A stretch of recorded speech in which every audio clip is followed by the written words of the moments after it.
A country car dealer told his carpenter that he wanted a particular type of table for his entryway. So the carpenter took off into the woods and was gone for 3 days.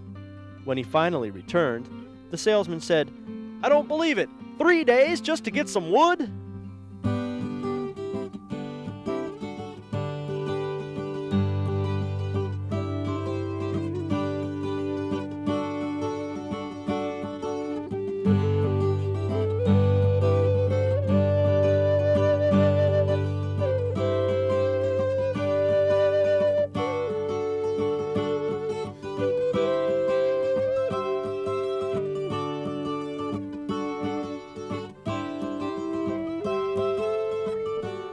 The carpenter looked at the doubting salesman and said, "Finding wood is an art. It could take 3 years. First, I meditate until my mind slows down and my aggression disappears. At that point, all I feel is love and compassion. Only then can I go to the forest to find the right tree.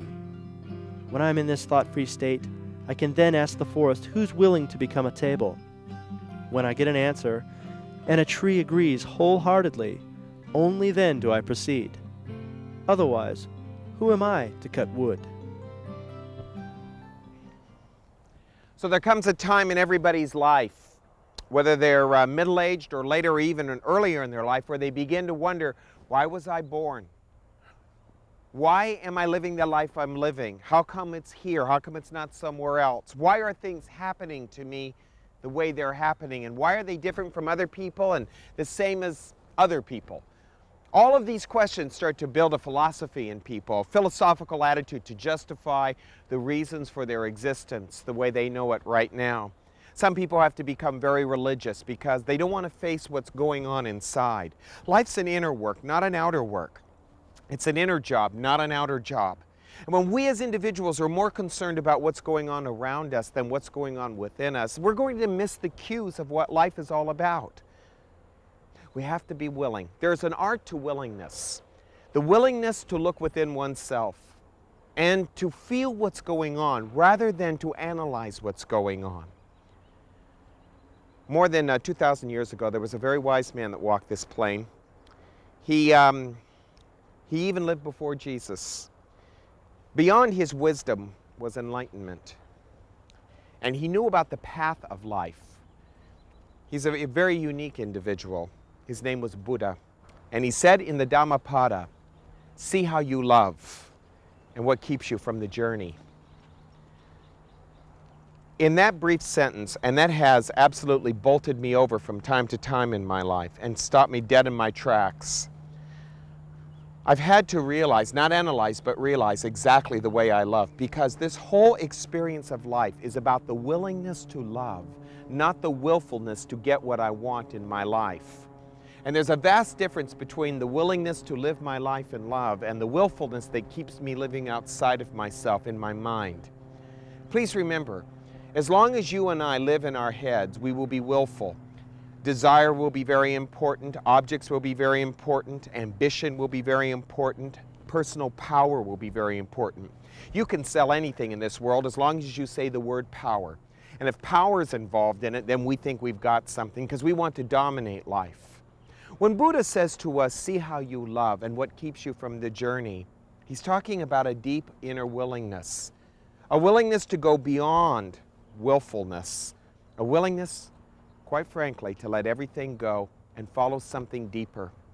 When a person has what I like to call midlife crisis, when a person is starting to question what's going on in their life, what's happening in their life, what's significant or important in their life, what they're really saying is, I need to know about my inner life. I'm feeling the pull within myself that is trying to say to me, there's something more going on in me than is going on outside of me.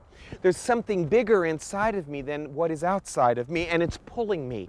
And I have one of these notions inside of myself that we only get a few of these calls in our life, and if we don't heed them, life becomes tragic. Most people ignore them. I hate to say it, most people ignore them. The price that we pay for ignoring this inner call, this inner thing about how we feel and how we love, is the price of unhappiness. It's the price of misunderstanding life. We lose the significance of our life. We become hard, cynical. Jesus used to call it hardness of heart. Most people that I know, quite frankly, are very cynical. They're hard, they're analytical. They believe in such things as what happens to you on the outside is what affects you on the inside, instead of what's on the inside affecting your outside. They are people that believe it's far more important to get things right in the world than to get things right in here. The willingness to look within oneself just simply isn't there. And that's where life originates, from within. That's the important part. Story of the man with the tree. Before he did anything, the tree had to give its wholehearted consent, acceptance, to allow the man to make the tree into a piece of furniture. See the way you love and what keeps you from the journey. Our little man had a tremendous amount of reverence for life. Instead of just going out and chopping down trees, he felt whether or not the tree was willing. He sensed a willingness in nature and a willingness in life. And nothing can happen until we are willing. The story is not about a moral issue. It's not about right and wrong. It's about the way this man loved. See how you love. This man loved out of a deep sense of caring and a deep sense of respect for what was around him as well as what was within him. That's what it's all about. It's such a simple little thing, this thing called life. It's about love. And we never get anything more or less in our life or out of our life than the way we love. If you're trying to figure out a problem in your life, don't figure it out from here. Figure it out from here. It's the way you love that keeps things in your life and out of your life. Where does he come up with this stuff? Is it really that easy? I think it's easy for him, though. So see how you love and what keeps you from the journey. It's very profound. I've often tried to look inside myself to find out the way I love. It has not always been a pretty thing. I've loved other people because I wanted them to love me. I've loved other people to try to make me feel loved, to make me feel secure. Sometimes I've loved to try to be right. Sometimes I've loved even to try to be wrong, to be controversial, or just to make a person think about another thing from another point of view. But the truest love that we have is the willingness to let love take over us, not us invent love. I think for a large part of my life, I've let people tell me what love is. I've let them invent love for me. They've told me, well, Gregory, if you act this way, this is loving, and if you act that way, it's unloving. I've let people and emotions and passions tell me what love is. Consider again, if you can just take a moment and feel it for a moment. See how you love and what keeps you from your journey. What has kept me from understanding the core of my life, the beauty of my life, the significance of my life, has not been my intellectual and philosophical concepts, the things that I invented, my brain power. It's been how I've loved. Would I be willing to let and allowing enough to let nature take its course through me, to let God come through me, rather than me trying to invent my idea about what is right and wrong, what is good and bad, to fit what it is that would make me feel loved, make me feel comfortable. I've given this a lot of consideration. It's not that we're bad people. It's the way we choose to work with love. If I think about love, I'll make love a philosophy. And I'll say that there are certain things in life that seem loving and certain things that aren't. The truth of the matter is, everything in life is about love. Even the worst tragedies that we see in our life are about love. They're about the way we love as people. It's heartbreaking in a funny kind of way. To really understand spiritual transformation is to allow love to be what it is for us. We're here in this wooded little area to remind ourselves of a story of a man who lived many years ago, who sat by a tree to get its permission, its willingness to become a table. That is about getting in tune with feelings, because true spiritual transformation is not another religious concept or idealism. It's allowing myself to get the feel of love. And whatever I have to do to get that feel, whatever I have to let go of, whatever it is I have to do within myself to make it possible for love to happen, whether it be forgiveness, understanding, or the release of my desires and ego, I must be willing to do for love itself.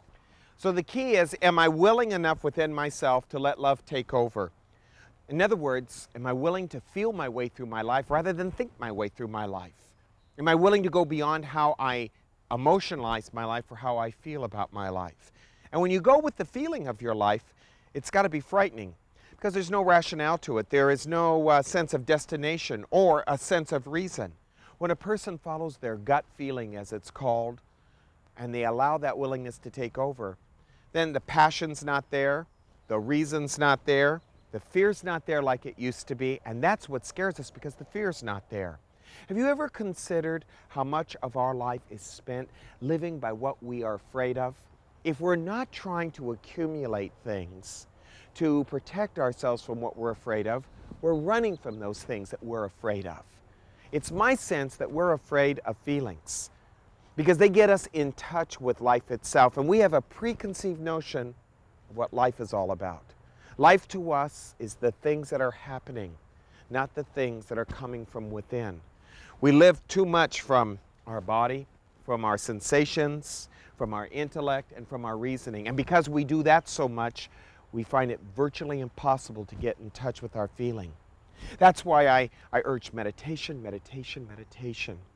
As a practice of sitting alone with our eyes closed and feeling our silence. Feeling our silence, not thinking about what's going on in our silence, but having respites in our life where we're actually allowing the transformation to occur. The biggest jump a human being makes is living from how they think to how they feel. Acting from how they feel makes an entirely different human being. Compassion enters into it, a sense of humor deepens and ripens, and we begin to understand that life is life. And life is about love. And the way to understand life is not through intellect, not through reasoning, not through hardness of heart, but, as Buddha said, to see how we love and what keeps us from the journey within ourself. Please remember, it's not how many books, tapes, or even TV programs like this one that you watch. It's how willing are you to go through yourself and feel.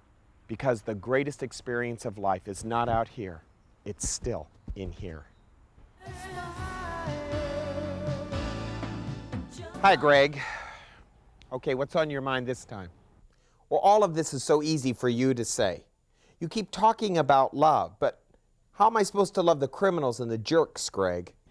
You know, one of the deepest problems we have is getting love beyond our mind. We have thought that love was this and this and this and not this and this and this. I want you to consider something for a moment, Greg. Does God love the criminals and the bums and all the other people that you call bad? God is a very interesting power. God allows for people to be right where they are without trying to change them, convert them, or make them better people.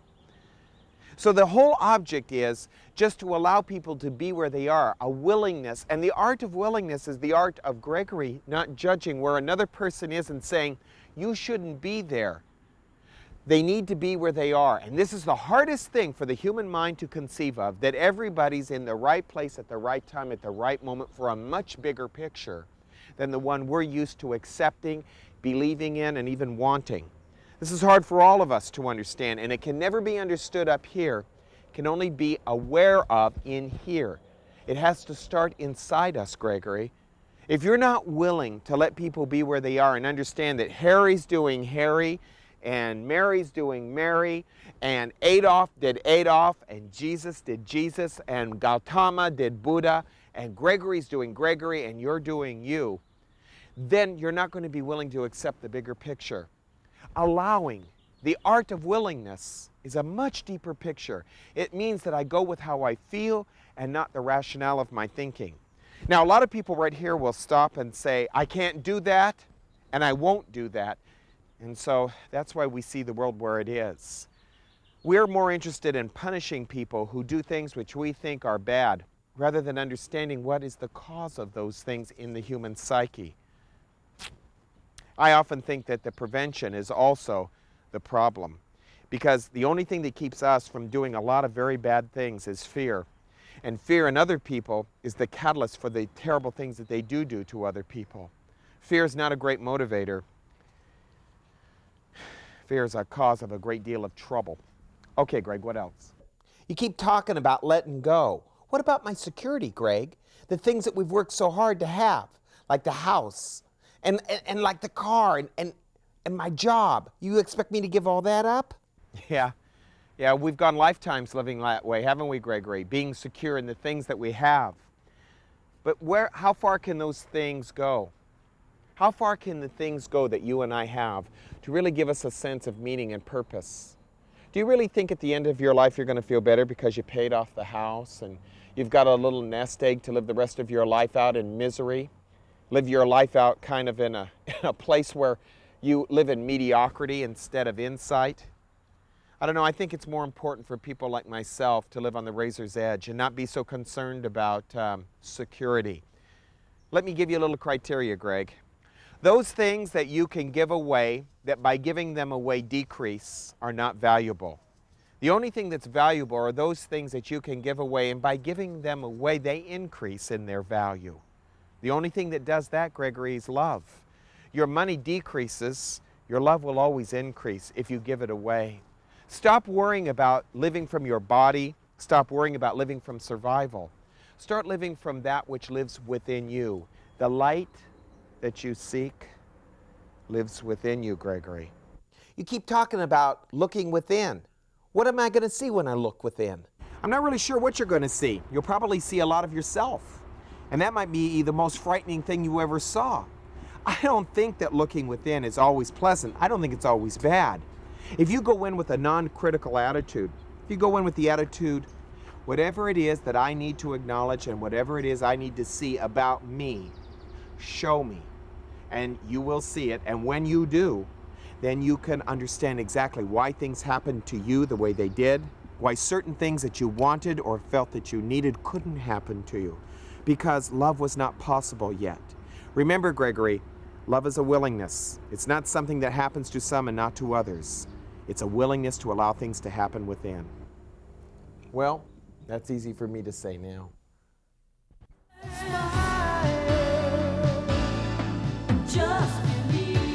So the willingness to allow ourselves to feel. It's a frightening experience, because when we start to allow ourselves to feel what's deep inside of us instead of push it away, we kind of find that there's a lot of ghoulies in there. There's anger and there's hostility and there's stuff in there that has been stored for many years.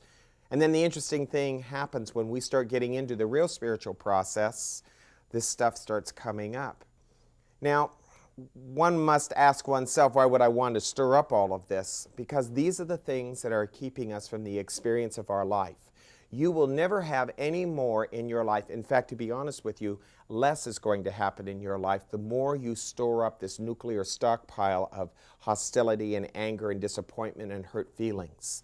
The payoff is, yes, you get it out. Yes, this stuff can come up. We give it permission to. And the payoff is that there's a tremendous emotional space. There's a space for feelings to happen, such a space that you can allow bigger situations to come into your life than you've ever known before. Much bigger situations. You expand, you're empty. And that's how it happens. If I may use a term, and please forgive me, if God's going to enter into our life, we have to make room for God. God does not enter into where we are because we're so filled with our own ideas and suspicions and fears and beliefs. Only when we are willing, allowing to let this stuff clear out, does the experience of God happen as an experience. And please remember, it's a feeling. I don't think there is anything that individuals are more afraid of than feelings themselves. They frighten us because they're illogical, and deep down inside, we know they're much more powerful than any of the thoughts we've ever had. Practice in your meditation creating space. Breathe, breathe, breathe. Watch your breathing. Stay with your Vipassana meditation. Stay with your inner self. Be a light unto yourself. If you practice this a little bit inside of yourself, you'll begin to feel that life is lived from the inside out, not from the outside in. And I want to stress the whole concept inside and within. They are very important words because life originates from within. If we are willing to allow life to originate from within ourselves, that's when the changes take place. We'll see you next week on Aspire.